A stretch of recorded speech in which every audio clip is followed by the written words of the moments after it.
Well, it's great to meet you. Thank you so much for taking a minute up to the program today. I appreciate it. We're happy to be here. So, Yeah, happy. yeah, absolutely. Me too. So, before we get into your good work, I want to know this. I always start with this question because I just don't think we talk about it that much. COVID 6 years ago was happening, taking hold, changing our lives. How did you get through that COVID era, and how has it changed the way that you approach work today? Mm. That's such an interesting question. I haven't been asked that. Who do you want to go first, Carlin, or do you want me to go first? Yeah, one aspect jumps to mind. Probably without COVID, we wouldn't have met Minette, I assume, because everything had to be virtual then. Suddenly the world learned, oh, so much can be done online. And I don't know if these courses where we met, Fearless Organization Scan, so about measuring psychological safety, if this was happening before COVID online. I don't know.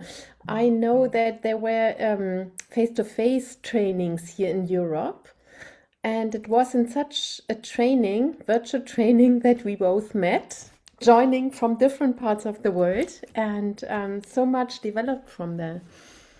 Yeah, I think for me, it's interesting because, in 2020, when COVID hit, I had just left the corporate world the year before and suddenly found myself trying to start a business when we were shut down. So it was, such a period of learning, like, how do we do all of this without being face to face? And I had some experience with that because I had run very global teams. So I was used to meeting remotely. But really, to figure out how do you run a business? How do you create new relationships? Because that's what, Carolyn and I, for example, never met for the first 2 years of working together. We met only virtually, and we wrote a book together virtually, and we met like 6 months after the book came out. So we all learned how to do that in a new way in COVID. And I think in some ways it was a gift, however awful the pandemic was. There was a gift in learning that this myth that we have to be in the same room to establish collaborative friendships and relationships. I think that is a myth that we busted during COVID. It's interesting because there were a lot of those silver linings that happened during this time period, a lot of revelations, and this is one of them. And I think the best byproduct of all of this is that we had the chance to meet people that we wouldn't otherwise, and we can totally do all these things remotely. I mean, look at us right now. We're totally connected on all kinds of different quadrants of the globe. And we're going to have a total conversation about your world, and it's amazing that we can do that. Exactly. Yeah. So, as your roles as leadership consultants, I want to get into something that would be simplified for a 13-year-old brain. I'm going to put you at career day. You're in front of a bunch of kids that are 12 or 13, and they want to know what you do for a living. How do you synthesize your day job to make sense to their brains? Carolyn has kids, so she's probably the better So one. how do I explain it to my kids? Maybe I would just say I help leaders and teams work better together. Period. Perfect. Because simplicity is the best way for all of us, you know, for sure. So, talk to me a little bit about what you wanted to be when you were that age and it was career day and you're thinking about your life and your future. What was your dream job, your dream gig? It, I it think wasn't this. I had no idea this existed. And also my career that I had 30 years in tech, I didn't know that existed. Honestly, when I was that age, I wanted to be an actress. That was my goal, and I was going to spend the rest of my days, being a famous actress. So I did study acting and then found my circuitous way into tech and then into leadership and then into leadership consulting and speaking. But it was never my dream as a kid. And Colleen had a totally different aspiration yeah, to I had you. a different journey and different dreams. When I was really little, I wanted to be a captain and to steer big ships. I don't know how this came into my mind. And then when I was a little bit older, but probably still I don't know, fifth grade or something, I wanted to be a scientist and really understanding deeply how things function, how the world functions, and so on. And I focused on the on human beings as kind of what how does our biology function. I studied human biology, and that's what I did for several years. And then I discovered, oh, do I really want to focus on one little piece of the mosaic for the rest of my life and can only talk to, I don't know, three people in the world, really understanding what I'm doing? And then I somehow also had a little bit a journey with curves and benches and landed into consulting and now independent consulting, focusing on what I think is really the vital element of good leadership. So, speaking of leadership, we all have these examples growing up of leadership, like, being in America and hearing the president as a kid, no matter where you fall on the political spectrum, as a kid, when Reagan spoke after big events was a big deal. There was an eloquence, that went into that would calm everybody down. Um, we've had a radical departure of that in our system up to today, but we used to have this comforting source that would make us feel good during a calamity. And my question to you is this: early on in your life, whether it was at home or it was on the TV or it was in some other cultural relevancy, how did you learn leadership early on, whether consciously or subconsciously? How did it become the building blocks for your idea of what you think good leadership is? Mm. I can start and just with one element. I think I had my first leadership role without even noticing, without even kind of now now you're leading a team, but actually I did, and that was as a PhD student who had to take care of all the other medicine PhD students. So, and I also was kind of leading the laboratory team and deciding what experiments and so on. And I had to communicate that to my supervisor, to my professor, and I was a little bit responsible for what's happening in the lab. And I also learned some lessons about how to deal with difficult people, with people who are not motivated, and so on. So these were valuable lessons, and also with a manager who is not easy, not at all easy. Mhm.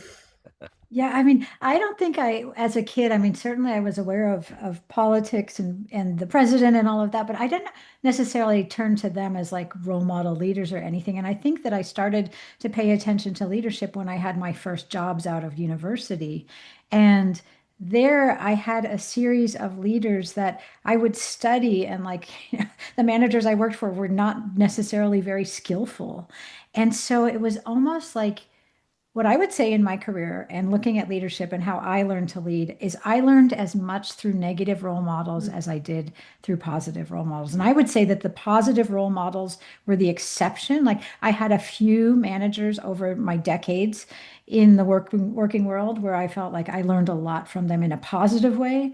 And I would say I had more leaders that I learned, like, I am not going to behave that way. I am not going to shame people in public. I am not going to play favorites. Like, all the things that I kept seeing leaders do, Yep. that I learned how not to do, honestly, by watching them. So to your question, Joe, about like role model leaders or like calming leaders, I didn't feel like I had a lot of those in my life, and I was often wanting to be the opposite of what I saw.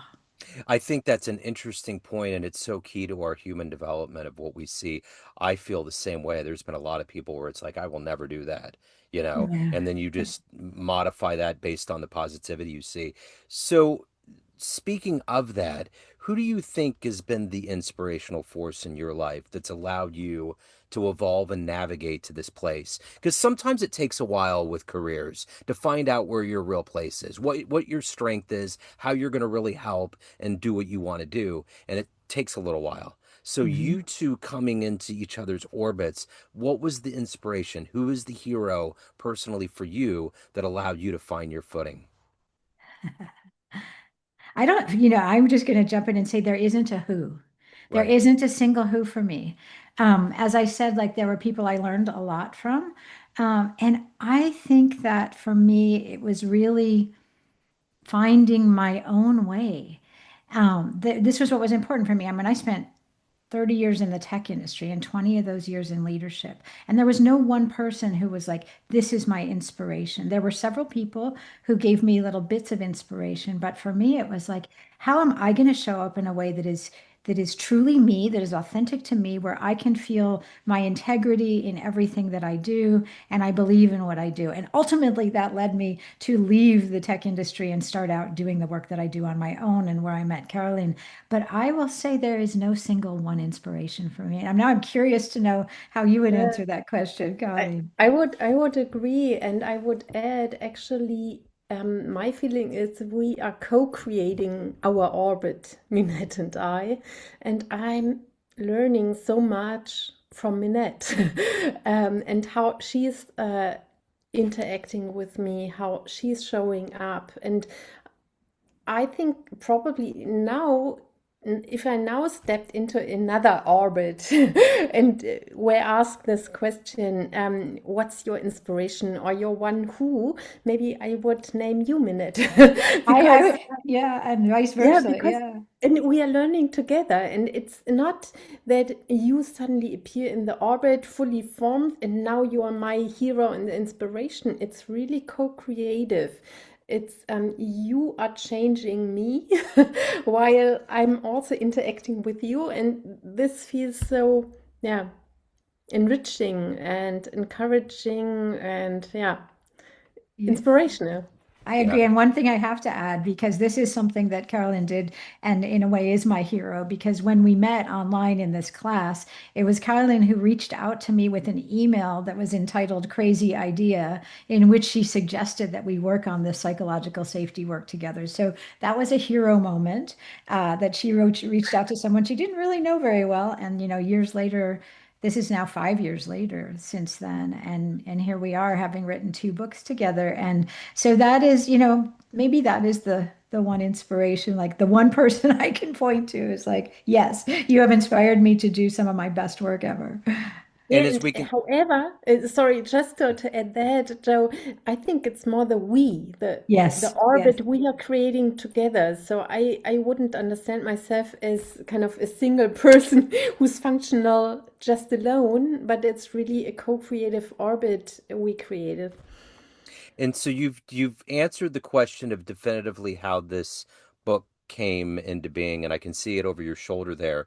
So the Psychological Safety Playbook, it's an interesting title, interesting concept. Yes. Talk to me a little bit about, coming together with the ideas and actually making this into reality. What was your vision? How did it develop? Who should be getting this book?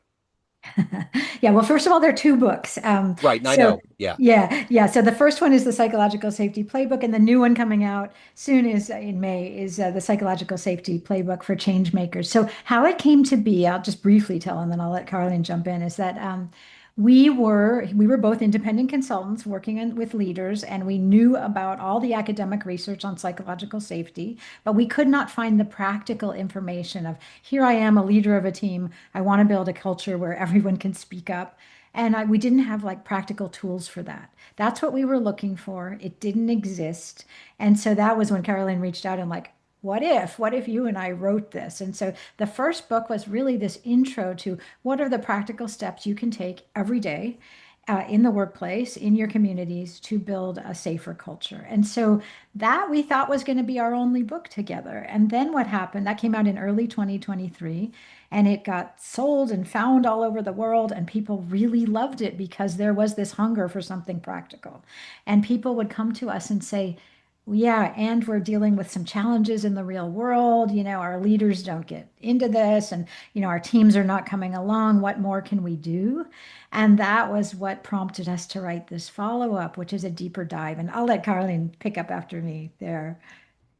Yeah, exactly. And in a way, we didn't start with a vision like, where do I want to be in 10 years? We really started kind of let's start creating and let's see bottom up what is developing. And first of all, this crazy idea I had in mind was just a booklet for our clients, maybe for free download on on a page. And at some point, it turned into a book, and then this book turned into another book. And really, the future is open, and I'm just excited to see what might develop in the future.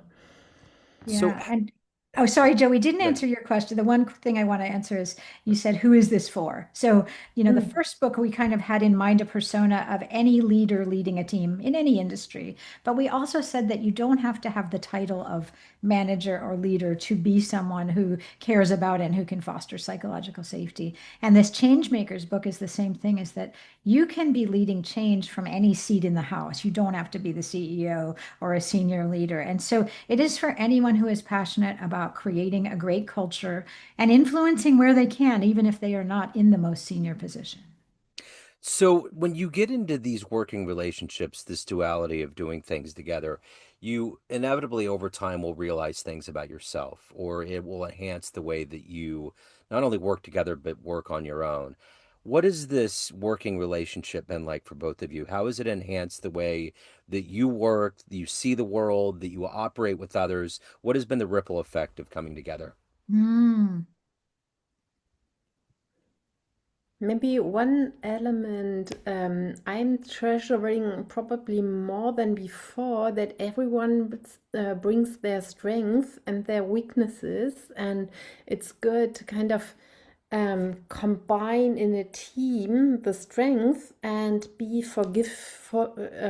have a lot of forgiveness about the weaknesses. And I'm always so grateful to Minette because I do have a lot of weaknesses, and I never get blamed for those. And I feel we the two of us are really more than the sum of its parts, and we can be, yeah, we can function in that way, um, also due to the fact that we are not kind of blaming each other for the weaknesses. Yeah. I feel like something that I have really learned from working with Karolin that has changed things for me in a major way is that I have always been, and this is just my natural personality, I've always been really sensitive to feedback. And feedback often is not given very skillfully. And working with Karolin, like this has been so freeing for me because I am totally willing to write what we always refer to as the shitty first draft. Like I will put out the first draft of anything we're working on and share it with Carolyn without any fear. And then when she gives me feedback, it's always in a way to make it better and not like this is terrible, but this is like, oh, I have an idea how we can enhance this. And it has made collaboration for me like so much more joyful that it's like this is not a critique, this is how are we making this work better together. And that's been really freeing for me because I hated getting constructive feedback in the past, and it's really different with Carolyn. And I think it's the way she does it and the way we give each other feedback is always just to make it better and never like anything personally bad about the other person. And I think that's something I wish more people could experience because feedback can be just such a loaded thing, and it's not with us, not for either of us. Yeah, You it's lovely to hear that. And then maybe one thing to add, we really practice what we also have in the first book, something which we call yes and. So to shift from the default yes but, this automatic reaction, yes, but it doesn't work, or yes, but we have tried it and it's terrible, and so on. We really build on each other's ideas. And so the same is true for me. I have the feeling I can come up with any crazy half-baked stupid idea, and Minette will find the good core of it and build on that and build on the 10% which might be useful and build something better. And yeah, Minette once coined this expression, yes, and our ideas. so Minette, you mentioned earlier on with careers that what you're doing now is things that didn't exist years and years ago, and there's a slew of jobs like that. There's all kinds of things of helping leaders get to a better place, mental health jobs, all these things. And the reason why I'm setting this up and saying it like this is that right now in our world, we're going through very strenuous times in America. We've entered war. There's a war on immigration. There's a lot of things that are making people very stressed out from the top down. And all of that affects leadership and the way that we operate as humans and as business people.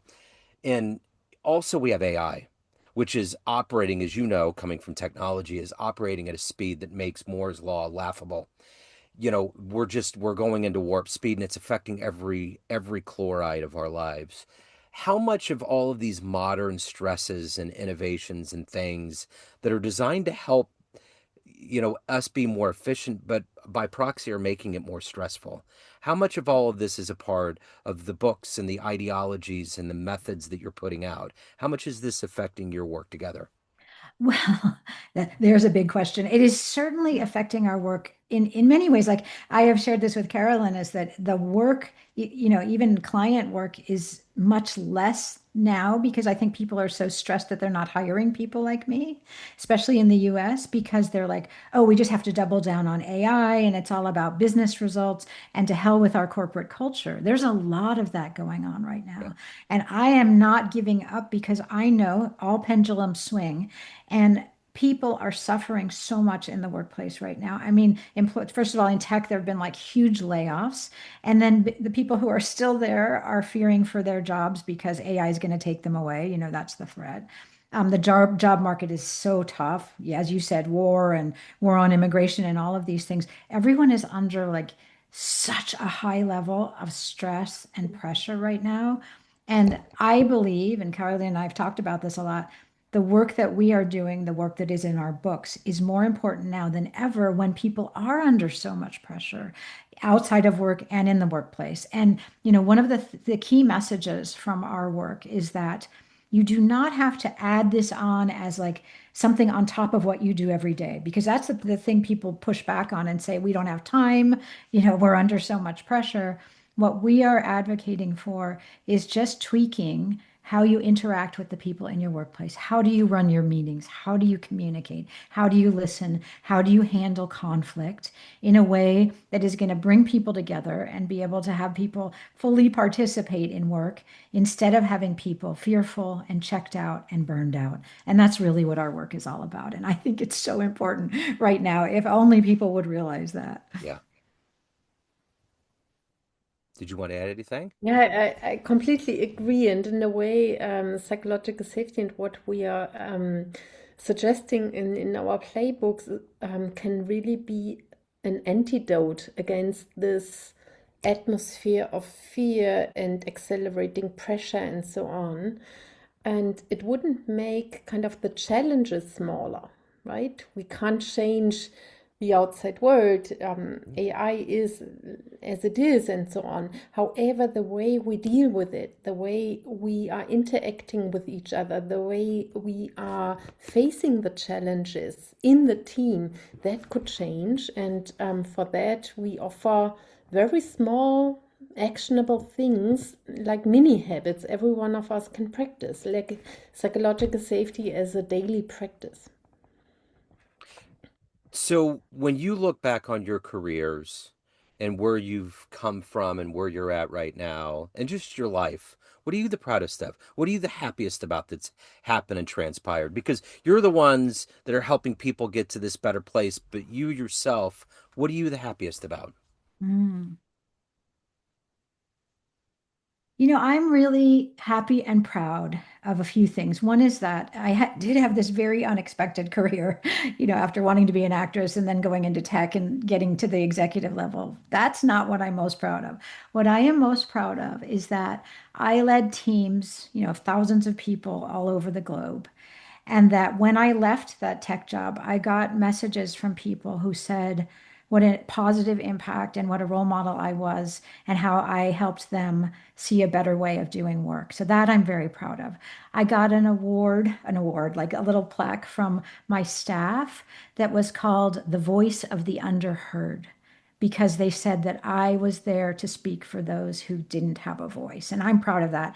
And now I'm really proud of being able to do this work on my own and with Karolin in the world to help others do better, to help leaders do better, to build better cultures. And I feel like this is my life calling now. And I'm so proud and privileged to be able to do this work at this phase of my life.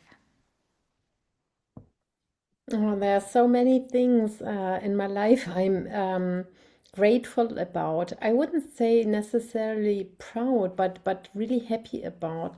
One very important aspect is having four wonderful kids who are not always easy, and still I feel we managed to stay close through all the bumps in the road. And I'm also happy, very happy about the work I'm doing together with Minette.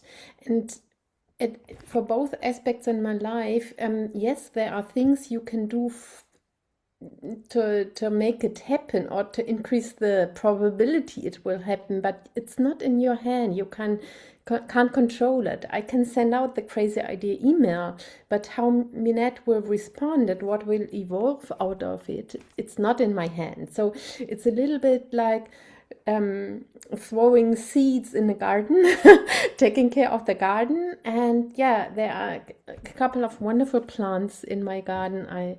I'm really happy to spend time with those plants in my garden.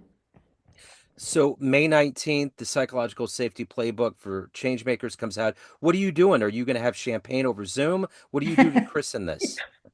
That's exactly what we're going to do because we won't be together in May. We will be having a virtual launch party and having virtual champagne, real champagne, but in virtual toasts. But we will be doing, we're going to get together later this year. We're invited to speak in Budapest, Hungary. And so we're going to be doing that together. So we seem to get together about once a year these days. Wonderful. Absolutely Yeah. wonderful. So if anybody else wants to dive into any other resources, any of the other good work that you're doing, where's the best place to go? Easiest place is to go to our website where we have lots of resources, and it's the psychologicalsafetyplaybook.com. Okay. We're also both on LinkedIn, so you can Okay. find us together. Excellent. I will put all these links in the show notes. What a joy. Thank you so much for taking a minute out today. Best of luck with the release and everything else. I really appreciate your time today. Thanks Thanks so for the much, very Joe. interesting questions, Joe. That Yeah. was fun.